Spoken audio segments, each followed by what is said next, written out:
नमस्कार एनटीभी कोहलपुर समाचारमा स्वागत छ। म सदीक्षा शाह र सांकेतिक करणमा हुनुहुन्छ दोबासी दिपा थापा।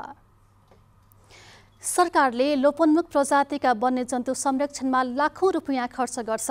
जनचेतनामूलक कार्यक्रम पनि भएकै छन्। तर कर्णाली प्रदेशमा अवैध चोरी शिकार किन बढेको बढै छ?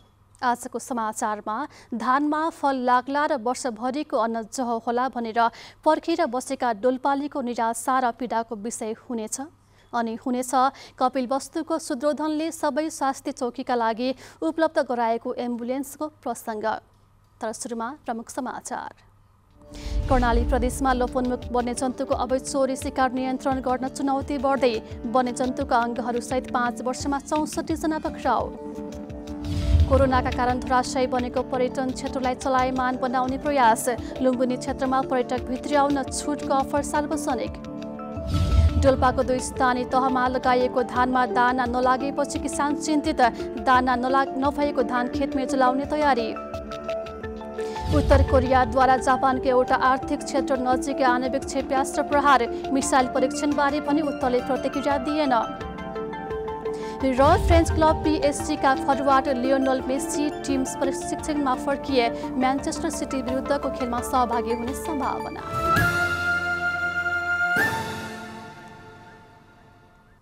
समाचार अब विस्तारमा। कर्णालीमा पछिल्लो समय लोपोन्मुख वन्यजन्तुहरूको चोरी शिकारी बढ्दै गएको छ। दुर्लभ वन्यजन्तु संरक्षणको लागि सरकारी निकायले प्रभावकारी कार्यक्रम सञ्चालन नगर्दा जाजरकोट, डोल्पा, जुम्ला लगायत जिल्लाबाट दुर्लभ वन्यजन्तुका अङ्गहरूको चोरी निकासी बढेको हो। एक साताको अवधिमा जाजरकोट र सुर्खेत प्रहरीले 2 घटनामा 5 व्यक्तिसहित 3वटा दुर्लभ र लोपोन्मुख रेड पाण्डाका छाला बरामद गरी कानुनी कारबाहीको लागि डिभिजन वन कार्यालयमा बुझाएको छ।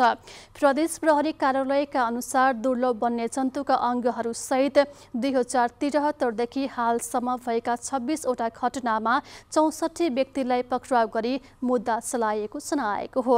5 वर्षको अवधिमा प्रदेश प्रहरीले सबैभन्दा बढी 19 स्थान रेड पाण्डाको छाला बरामद गरेको प्रदेश प्रहरी प्रमुख डीआईजी गणेश बहादुर अयरले बताउनुभयो। उहाँका अनुसार विश्वमै संरक्षित सूचीमा पर्ने वन्यजन्तुका छाला, हाडखोर र ओखोटी पहाड ओसार पसारमा संलग्नहरू धमाधम पक्राउ पर्न थालेका छन्।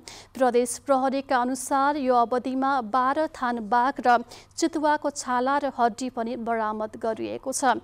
त्यस्तै कस्तुरीको बिना र दारा लगायतका अन्य अङ्ग पनि बाहिर जाने गरेको प्रहरी अनुसन्धानबाट खुलेको छ।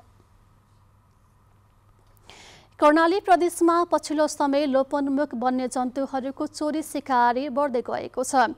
यसरी बढ्दै गएको वन्यजन्तुको चोरी शिकारीलाई न्यूनीकरण गर्न कसले के गर्नु पर्ला भनेर आज हामीले सुर्खेतका केही नागरिकलाई सोधेका छौं। हेरौं आजको आवाजमा।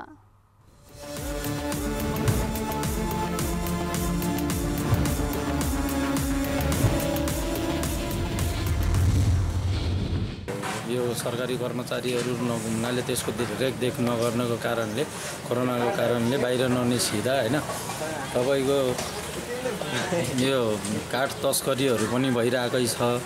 वन्यजन्तुहरूलाई मारेर पनि खाइरहेछन्, कतिपय बेचिरहेछन् हैन।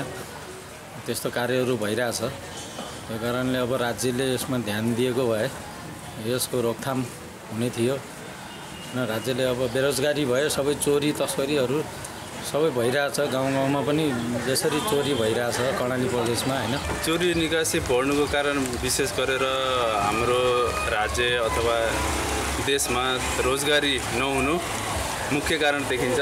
बेरोजगारको कारणले गर्दाखेरि युवाहरू अब विदेश जाने पनि विदेश जान पाएनन्।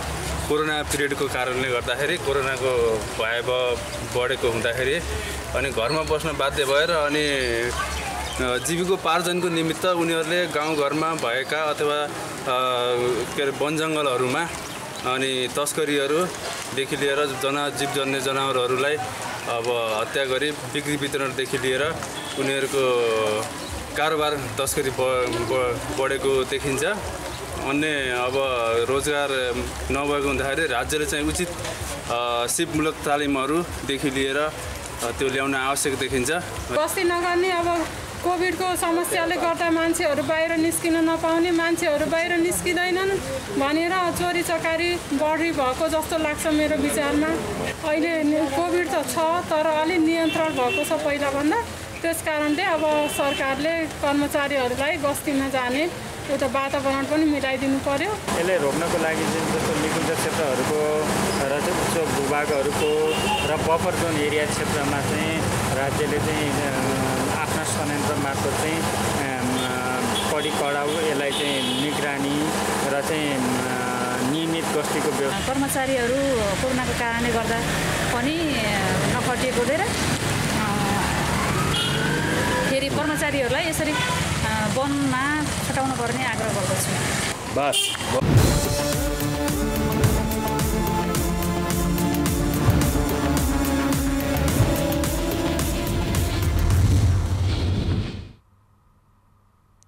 कोभिड-19 का कारण धराशायी बनेको लुम्बिनी क्षेत्रको पर्यटन व्यवसायलाई चलायमान बनाउन व्यवसायले विभिन्न अफरको सार्वजनिक गरेका छन्। लुम्बिनी क्षेत्रको पर्यटन व्यापार खुला गरेको घोषणा गरेका व्यवसायले आन्तरिक पर्यटकलाई लक्षित गरी छुट प्रस्ताव सार्वजनिक गरेका हुन्। होटेलले आवास र खानामा विभिन्न छुटको व्यवस्था गरेको लुम्बिनी होटेल एसोसिएसनले जनाएको छ। कोभिडका कारण कमजोर अवस्थामा पुगेको व्यापारलाई सहयोग पुग्ने उद्देश्यका साथ छुट प्रस्ताव गरिएको हो। ठूलो नोक्सान बेहोरिसकेका व्यवसायीले यो छुट प्रस्ताव सार्वजनिक गरेपछि पर्यटक आउने अपेक्षा समेत गरेका छन्। लुम्बिनी होटेल एसोसिएसनले आवासमा 25% र खानामा 10% छुटको व्यवस्था गरेको होटेल एसोसिएसन लुम्बिनीका अध्यक्ष मिथुन श्रेष्ठले जानकारी गराउनु भएको छ। चाडपर्व लक्षित दशैं तिहारलाई मध्यनजर गरेर घुम्न आउने पर्यटकको लागि विशेष छुटको व्यवस्था गरिएको होटेल एसोसिएसनले जनाएको छ। बाँके स्थित नेपालगञ्जको कारकादोमा अवैध रूपले सञ्चालनमा रहेको बेकरी उद्योगबाट ठूलो मात्रामा म्याद गुज्रेको कच्चा पदार्थ बरामद गरिएको छ। नेपालगञ्ज 18 सुर्खेत रोडमा अपर क्रस्ट प्राली चुच्चे पाटी काठमाडौँ नामक बेकरी उद्योगबाट म्याद गुज्रेको कच्चा पदार्थ भेटिएको जिल्ला प्रशासन कार्यालय बाँकेका अधिकृत हरिशचन्द्र शर्माले बताउनुभयो। उहाँले उद्योगलाई आवश्यक पर्ने कच्चा पदार्थ काठमाडौँबाट ल्याइएको र सबैको म्याद गुज्रेको अवस्थामा भेटिएको बताउनु भएको छ। सो बेकरी उद्योगबाट उत्पादन हुने बेकरी आइटम नेपालगञ्जको भाटबटिनी सुपरमार्केट र रोयल क्याफेमा बिक्री वितरण हुँदै आएको थियो। उपभोक्ता हित संरक्षण समितिले बजार अनुगमनका क्रममा लापरवाही गरेको भेटाएको हो।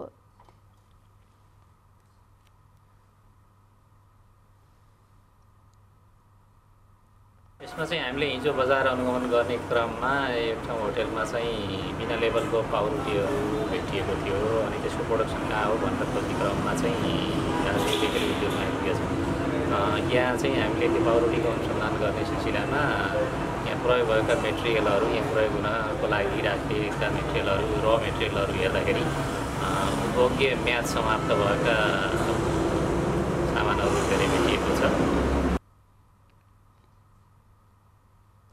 कर्णाली प्रदेशको राजधानी वीरेन्द्रनगरको धुलियाबिटदेखि बाङ्गे सिमलसम्मको 4 लेन सडकको कालोपत्रे भत्किएको छ। निर्माण सम्पन्न गरेको 3 वर्ष नपुग्दै 4 लेन सडक खण्डको अधिकांश स्थानको कालोपत्रे भत्किँदा दुर्घटनाको जोखिम बढेको हो।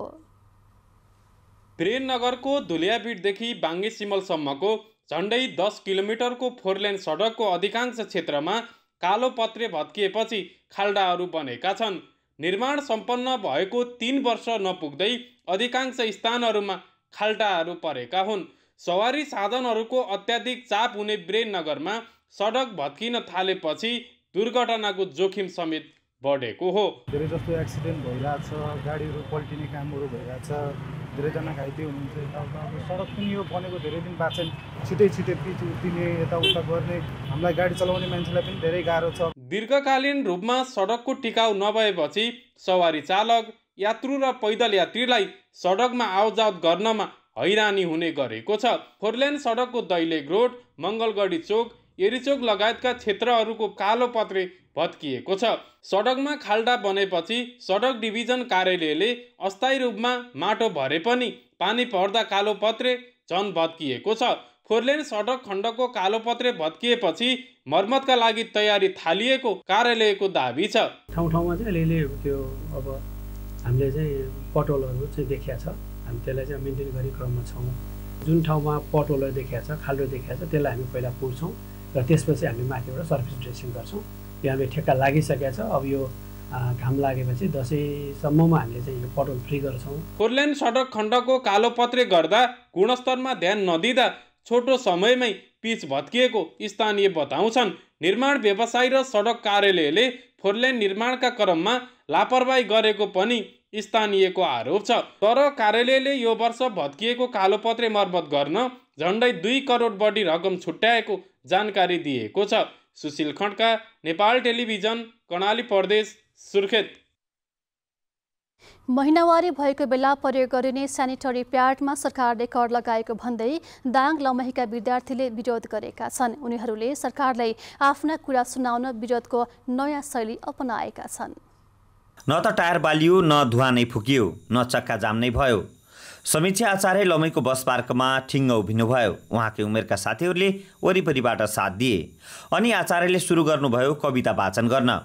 कविता मार्फत सरकारलाई प्याडमा लगाएको कर फिर्ता गर्न माग राखिएको हो।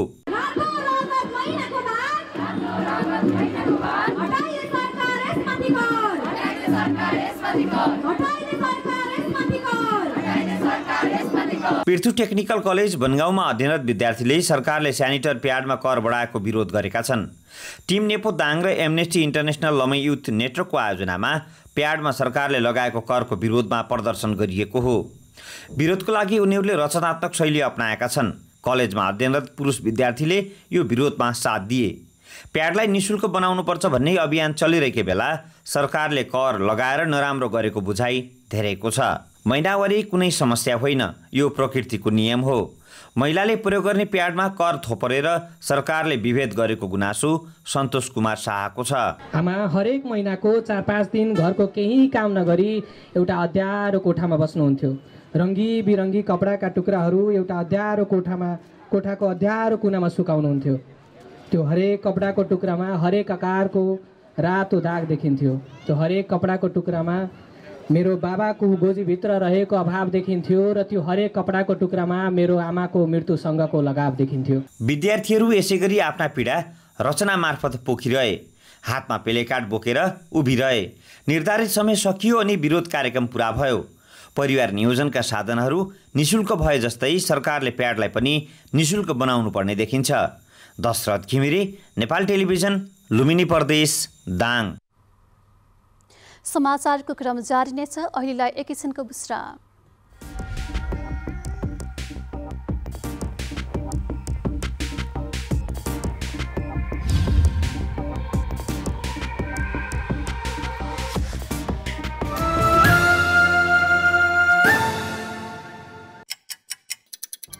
हर घडी हर प्रहर, प्रत्येक गाउँ, प्रत्येक शहर, के निकट के विकट, हरेक स्थितिमा हरेक परिस्थितिमा नीति विधि र प्रतिनिधिका कुरा, प्रकृति संस्कृति र प्रविधिका कुरा, हाम्रो समाचार, तथ्य सूचना, निष्पक्ष विचार, हाम्रो अभिभारा, तपाईको सूचनाको अधिकार।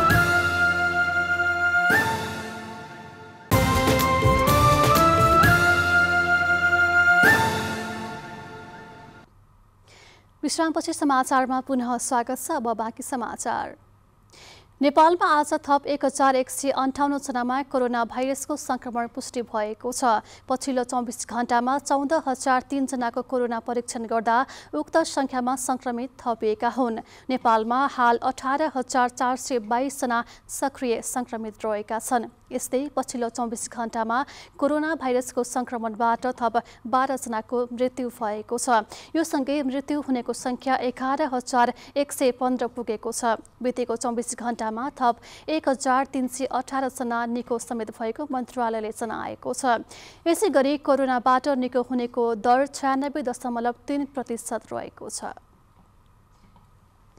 जनताको स्वास्थ्य सेवामा पहुँच बढाउन कपिलवस्तुको सुदृढन गाउँपालिकाका 4वटा स्वास्थ्य चौकीलाई एम्बुलेन्स हस्तान्तरण गरिएको छ। गाउँपालिकाले एकैपटक वडा नम्बर 1, 2, 4 र 5 मा रहेका स्वास्थ्य चौकीलाई एम्बुलेन्स हस्तान्तरण गरेको हो। यो सँगै पालिकामा रहेका 6वटै वडाका स्वास्थ्य चौकीमा एम्बुलेन्सको सुविधा पुगेको छ। यसअघि नै वडा नम्बर 3 र 6 का स्वास्थ्य चौकीमा एम्बुलेन्स हस्तान्तरणपछि सञ्चालनमा आइसकेको छ।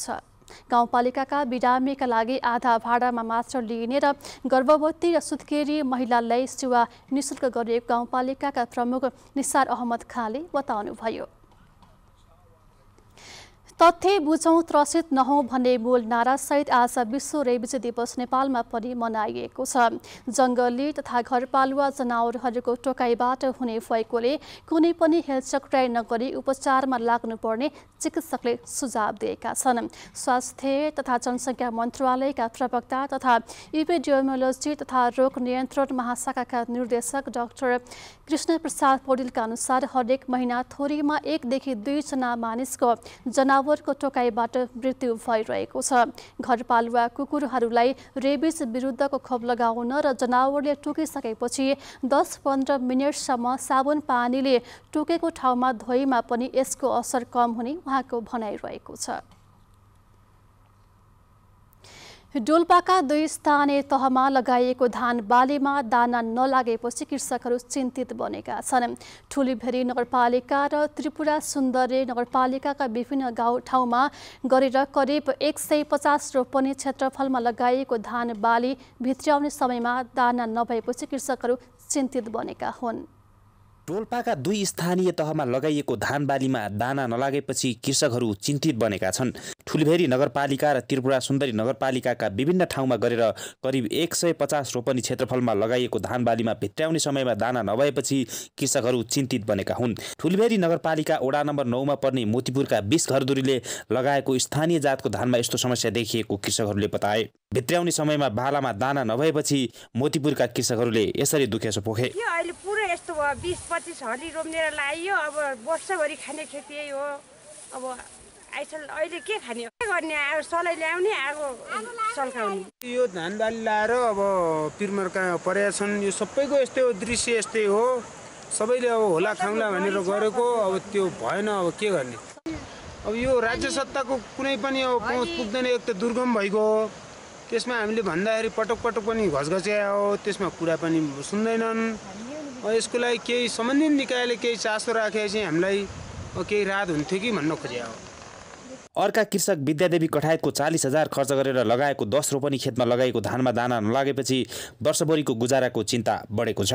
धानको पकेट क्षेत्रको रूपमा रहेको त्रिपुरा सुन्दरी नगरपालिका वडा नम्बर 1 मा पर्ने त्रिपुराकोट गल्लीमा लगाइएको धानमा पनि यस्तो समस्या देखिएको छ। रोपन्मुख अवस्थामा रहेको स्थानीय जातको धानमा रोग लागेपछि बिउ नै मासिने चिन्ता बढेको छ। कृषकहरूको पिरमर्का बुझ्न कुनै पनि निकायबाट प्राविधिकहरू नआएको कृषकहरूको गुनासो छ। ब्लास्ट रोगका कारण धानमा दाना नलागेको हुन सक्ने बताउँदै क्षति भएका कृषकको एकिन तथ्याङ्क ननिकालिएको कृषि विकास कार्यालयका प्रमुख शरद लामाले बताउनुभयो। क्षतिका आधारमा राहत दिन कृषकहरूले माग गरेका छन्। नेपाल टेलिभिजनका लागि रामचन्द्र नेउपानी, डोल्पा। डडेलधुराको आलिताल गाउँपालिका 5 भित्री सैन बलिवामा रहेका चुनारा समुदायको ठेके बनाउने पेसा सङ्कटमा परेको छ। पछिल्लो समय बजार ओगटेका प्लास्टिक र स्टिलका सामानले काठको ठेकीको माग घट्दै गएपछि व्यवसाय सङ्कटमा परेको हो। परम्परागत र आधुनिक प्रविधिको प्रयोग गरेर काठका ठेकी उत्पादन गर्दै आएका छन्। जङ्गलमा पाइने गिठेदार र साननको काठबाट बनाइने ठेकीको माग घट्दै गएको व्यवसायको भनाइरहेको छ। के छ भने सबभन्दा पहिला त यसको र मेटेरियलहरू पाउन साह्रै गाह्रो छ र यसलाई काम गर्ने मेन पावर पनि छैन। र अर्को चाहिँ नि योभन्दा सस्तो मोडलको एकदम चाहिँ प्लास्टिक भाँडाहरू, स्टिल भाँडाहरू, सिल्भर भाँडाहरू यो आयो। त्यसले गर्दाखेरि यो व्यवसायलाई चाहिँ अलिकति अप्ठ्यारो परेको अवस्था हो। दुध दही राख्नको लागि प्रयोग हुने ठेकी बनाउन प्रयोग हुने गुठेदार सानन पाउन छोडेपछि समस्या थप बढेको व्यवसायीले बताएका छन्। जिल्लामा उत्पादन हुने ठेकी सुदूरपश्चिम प्रदेशका विभिन्न जिल्लामा बिक्री हुने गरेको छ। गुठेदारको ठेकीलाई व्यवसायीले 700 देखि 8,000 रुपियाँसम्ममा बिक्री गर्ने गरेका छन्। गुल्मी जिल्लाको सदरमुकाम तमघासमा किरण पुस्तकालयको अत्याधुनिक भवन निर्माण भएको छ। जिल्लाको सदरमुकाम तमघासमा रहेको पुरानो किरण पुस्तकालयको नयाँ र प्रविधि मैत्री सुविधा सम्पन्न पुस्तकालय भवन बनेको हो। गुल्मी जिल्लाको रेसुङ्गा नगरपालिका वडा नम्बर 1 मा रहेको किरण पुस्तकालयको स्थापनाको लामो अवधिमा अत्याधुनिक भवन बनेको छ।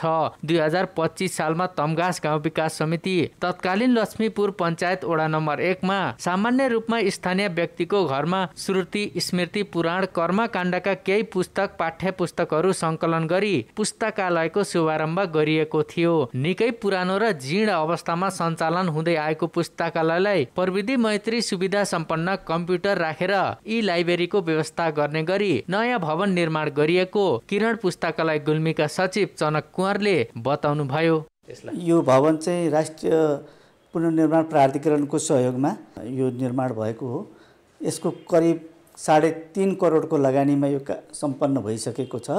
पुस्तकालयलाई पनि नेपाल सरकारको सहयोग, सामाजिक विभिन्न सङ्घ संस्थाको सहयोग र व्यक्तिगत सहयोगबाट यस पुस्तकालयलाई हामीले अगाडि बढाउने, प्रविधि मैत्री पुस्तकालय बनाउने हाम्रो लक्ष्य छ र यसै अनुसार यो भवनमा सम्पूर्ण सामग्रीहरू जुन आवश्यक प्रविधिका लागि आवश्यक हुने सम्पूर्ण सामग्रीहरू जडित छन्, यहाँहरूले देख्न सक्नुहुन्छ। भवनलाई जिल्ला र नेपालका लागि अत्याधुनिक बनाउने गरी निर्माण गरिएको छ। नेपाल सरकार पुनर्निर्माण प्राधिकरणको 3 करोड 42 लाखको लागतमा 4 तले भवनको सुनिल समीर बाँसुरी जेबीले निर्माणको काम सम्पन्न गरेको हो। साहित्यिक क्षेत्र र पुस्तकालयको क्षेत्रमा काम गर्दै आएको पुस्तकालयले स्थापना कालदेखि हाम्रो पुरुषार्थ नामक साहित्यिक पत्रिका प्रकाशन गर्दै आइरहेको छ।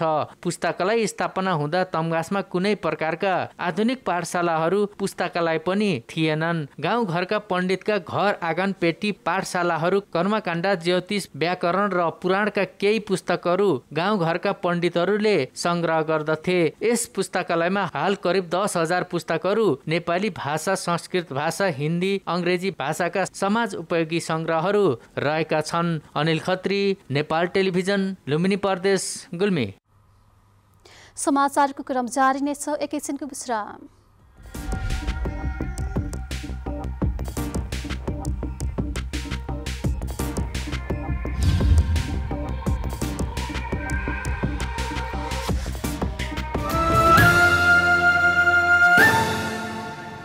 तपाईँ एनटिभी कोहलपुर हेर्दै हुनुहुन्छ। अब बाँकी समाचार। रूपन्देहीमा आज भएका 3 छुट्टा-छुट्टै दुर्घटनामा 5 जनाको मृत्यु भएको छ। सैनाबैना नगरपालिका 5 स्थित पूर्व पश्चिम लोकमार्ग खण्डमा आज बिहान ट्रकको ठक्करबाट आमा र छोराको मृत्यु भएको हो। मृत्यु हुनेमा सैनाबैना 5 का 42 वर्षीय राधा भट्टराई र 22 वर्षीय महेश भट्टराई रहेको प्रहरीले जनाएको छ। यस्तै बुटवल उपमहानगरपालिका 10 कालिका नगरमा वायरिङ गर्ने क्रममा करेन्ट लागेर बुटवलको फ्युचर टाइम कम्पनीमा कार्यरत पाल्पाका 21 वर्षीय अशोक घरतेको पनि मृत्यु भएको छ।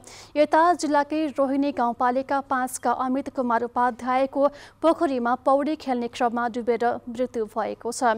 यसै गरी बुटवलमा निर्माणाधीन घरबाट खस्दा दाङको लमेही नगरपालिका 9 वन भुटानीका 30 वर्षीय किशन चौधरीको मृत्यु भएको छ। अब अन्तर्राष्ट्रिय समाचार।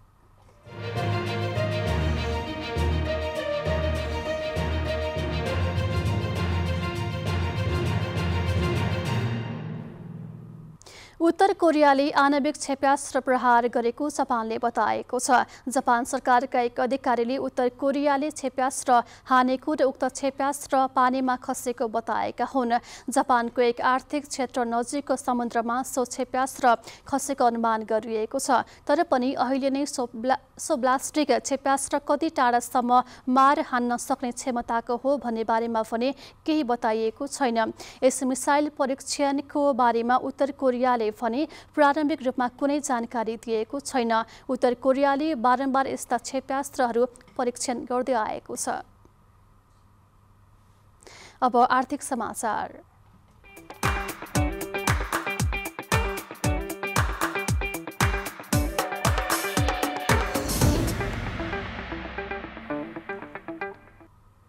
शेयर बजार नेप्सी आज पनि उच्च अङ्कले घटेको छ। गत आइतबारदेखि निरन्तर घटिरहेको शेयर बजार आज 77.01 अङ्कले घटेर 2615.40 बिन्दुमा झरेको हो।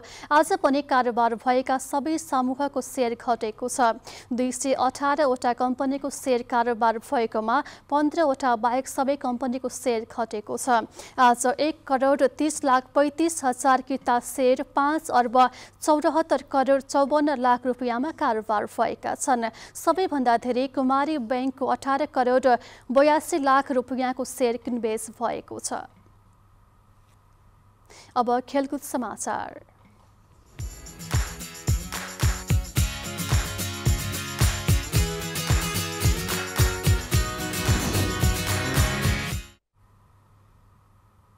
Everest premier league EPL T20 cricket अन्तर्गत आज हुने भनिएको काठमाडौँ किङ्स 11 र पोखरा राइनोस बीचको खेल पनि स्थगित भएको छ। मैदान ओसिलो भएका कारण बिहान सुरु हुन नसकेकोमा दिउँसो फेरि पानी परेपछि खेल स्थगित भएको हो। वर्षाका कारण हिजो पनि 2 खेल स्थगित भएका थिए। हिजो स्थगित भएका काठमाडौँ र विराटनगर तथा भैरहुवा र चितवन बीच नयाँ मितिमा खेल हुने आयोजकले जनाएको छ। French club Paris Saint Germain PSG का फरवार्ड लियोनल मेस्सी टिम प्रशिक्षणमा फर्किएका छन्। च्याम्पियन्स लिगको खेल अघि मेस्सी टिमको प्रशिक्षणमा फर्किएका हुन्। घुँडाको चोटको कारण मेस्सीले लिग 1 को पछिल्लो 2 खेल गुमाएका थिए, तर म्यान्चेस्टर सिटी विरुद्धको खेल अघि उनी प्रशिक्षणमा फर्किएका हुन्। मेस्सीले सिटी विरुद्ध खेल्ने बताइएको छ। PSGले घरेलु मैदानमा मंगलबार राति प्रतिस्पर्धा गर्दैछ। अब मौसम।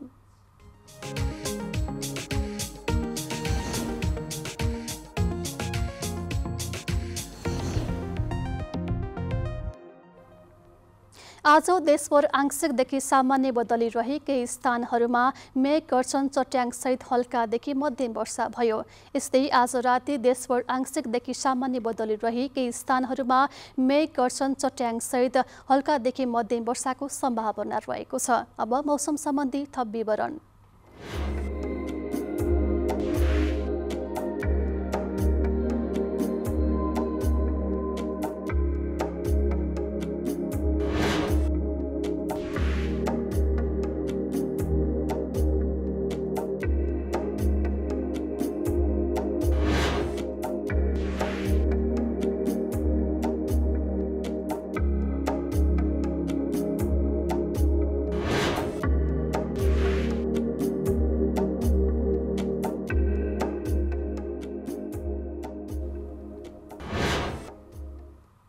समाचारको अन्त्यमा प्रमुख समाचार पुनः एकपटक। कर्णाली प्रदेशमा लोपोन्मुख वन्यजन्तुको अवैध चोरी शिकार नियन्त्रण गर्न चुनौती बढ्दै वन्यजन्तुका अङ्गहरूसहित 5 वर्षमा 64 जना पक्राउ। कोरोनाका कारण धराशायी बनेको पर्यटन क्षेत्रलाई सलायमान बनाउने प्रयास। लुम्बिनी क्षेत्रमा पर्यटक भित्राउन छुटको अफर सार्वजनिक। डोल्पाको 2 स्थानीय तहमा लगाइएको धानमा दाना नलागेपछि किसान चिन्तित। दाना नभएको धान खेतमै जलाउने तयारी। उत्तर कोरियाद्वारा जापानको एउटा आर्थिक क्षेत्र नजिकै आणविक क्षेप्यास्त्र प्रहार। मिसाइल परीक्षणबारे पनि उत्तरले प्रतिक्रिया दिएन। र फ्रेन्च क्लब PSG का फरवार्ड लियोनल मेस्सी टिम प्रशिक्षणमा फर्किए। म्यान्चेस्टर सिटी विरुद्धको खेलमा सहभागी हुने सम्भावना।